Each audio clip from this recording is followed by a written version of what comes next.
On se retrouve, vous me voyez plutôt mal et c'est normal. Il fait encore un petit peu nuit. Et aujourd'hui, on avait dit qu'on allait voir les montgolfières s'envoler. Et on n'a pas menti, je pense. On a les premières qui se forment là-bas. On a aussi ici. On va se trouver un petit spot un peu écarté pour pas les déranger. On va dire qu'on va se mettre au même saut qu'hier, je pense, sur la montagne.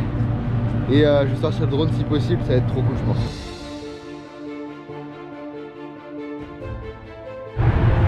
Alors on a vu quelque chose tomber du ciel, de loin. Je pense que c'était une comète. En tout cas c'était bien en feu. Et... C'était tout rouge, ça allait super vite. Et ça a laissé une flamme derrière soi à un moment donné, avant de disparaître, mais c'était trop beau quoi. En plus avec le fond, c'était genre derrière les montgolfières juste ici, c'était franchement très stylé. On va se lever à 5h tous les jours.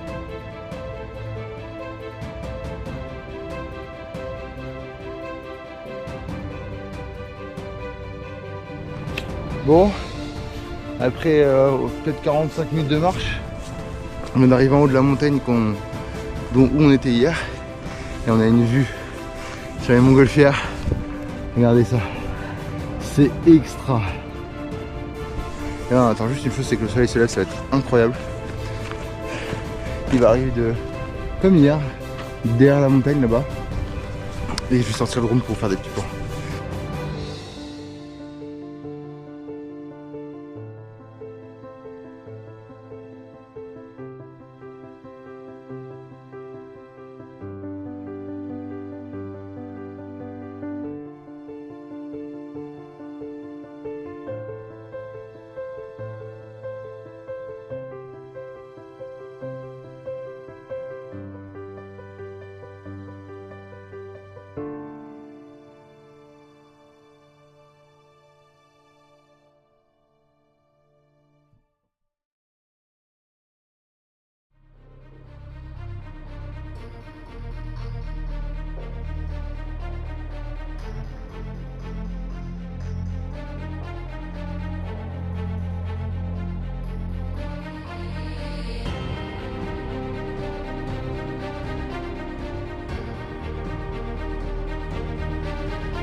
Bon, on finit ce spectacle de montgolfière. Le lever de soleil est apparu. Enfin, le soleil s'est levé plutôt, plus français. Alors j'ai une dégaine, elle est folle, je sais. Vous êtes jaloux, voilà. Non, en vrai c'était très stylé. Juste il fait un froid de canard parce que on s'est levé, c'était ressenti -6, il faisait -3. Et puis là on est monté dans la montagne, donc voilà. On a une vue vraiment imprenable sur toutes les montgolfières, donc franchement bah, on s'en plaint pas. Ça valait vraiment le coup de se lever très tôt parce que forcément le soleil se lève vers 7h30. Sauf que bah il décolle vers 6h30 et nous il fallait qu'on monte la montagne, donc on s'est levé genre je crois vers 5h30, un truc comme ça, encore une fois. On dort pas beaucoup, mais le spectacle est tellement beau que voilà. Et on va continuer notre chemin un petit peu après ça, donc là je vais encore profiter un petit peu de montgolfière avec Ella. Et après on va finir le trajet qu'on n'a pas fini hier et aller acheter à manger parce qu'on n'a pas acheté à manger. On est venu ici en 4ème vitesse. Et il y a un mec, je sais pas si vous voyez, là, je vous montre, là, juste à peu près par là, il y a une petite boule là, c'est un mec qui a campé, lui il a ouvert sa tente, il a profité des montgolfières directement, il devait être trop bien.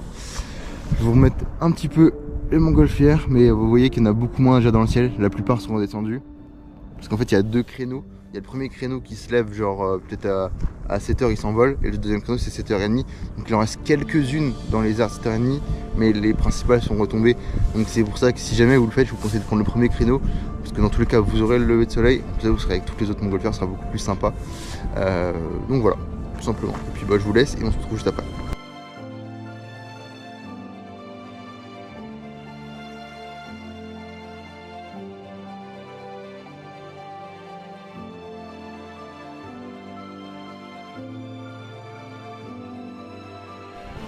Bon, on est redescendu avec Ella dans le canyon et on va aller faire les petites arches qu'on devait faire hier du coup. Donc c'est très agréable de faire les montgolfières, on a pu se balader un petit peu au soleil, là on a redescendu un petit peu à l'ombre. Et puis bah voilà, je vais vous filmer un peu les arches. Je vais pas filmer tout le canyon, je pense que c'est beaucoup de fois la même chose. C'est très beau, mais ça va être assez répétitif pour vous. Donc je vais vous filmer un tout petit peu ça, les arches. Après on ira manger et après on ira faire la Love Valley normalement.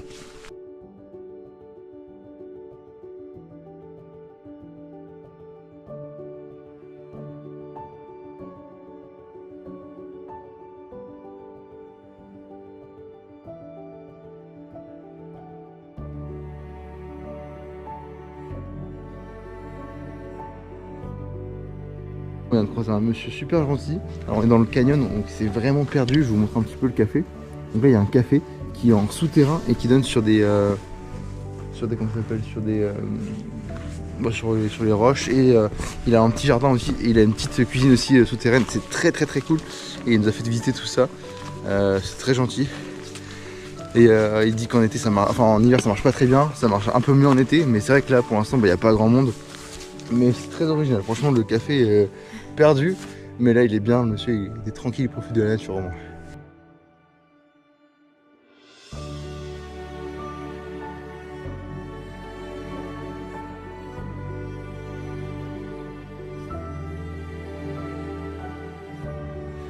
Bon, on avance sous les caves, mais sous les petites grottes, les petites arches, mais c'est plein d'eau, c'est un peu galère pour marcher.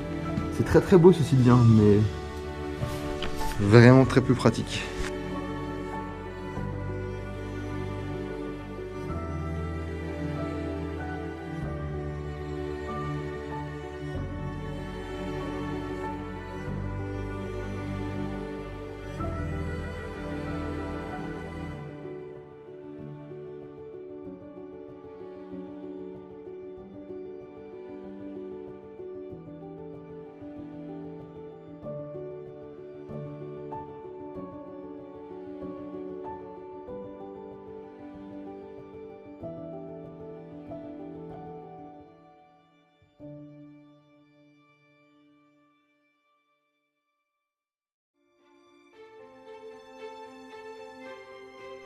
Bon, je filme pas énormément, mais depuis tout à l'heure on trouve des trucs avec elle, c'est trop cool.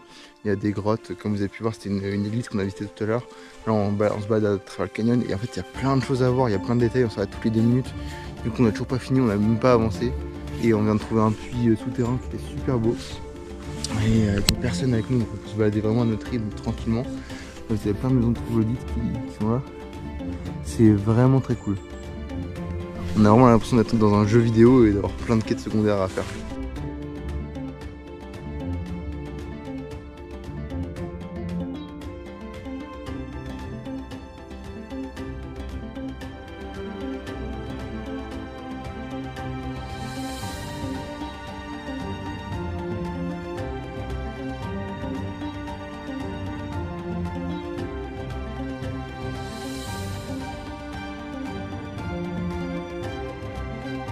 On se retrouve quelques heures après, je pense, les dernières vidéos que j'ai fait.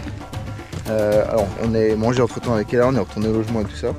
Et on est tellement fatigué qu'on a dit tant pis pour la Love Valley.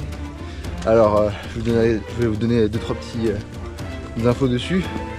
On l'appelle Love Valley parce qu'en fait, elle a des cheminées de fées, mais en forme de pénis, c'est ça. Et il y en a plein partout. Du coup, ils l'ont surnommé comme ça. On est passé aussi à travers la Rose Valley. Enfin, on est passé à côté plutôt. C'était assez sympa, mais on voulait pas la faire non plus. Et on est trop fatigué parce que ça fait des jours qu'on dort pas beaucoup. Donc, on a rebroussé le chemin, on est allé plutôt en ville. Et on s'est écarté un tout petit peu de la ville pour faire la Pigeon Valley ce coup-ci. Donc la vallée des pigeons. Et je vais vous faire des petits plans au drone, c'est sympathique. Nous on va se poser un peu, je pense, tranquillement. Et je vous montre déjà un petit aperçu, franchement, c'est plutôt cool. Et c'est ce qu'on avait vu depuis le bus quand on était arrivé, donc je voulais y repasser, c'est assez sympathique.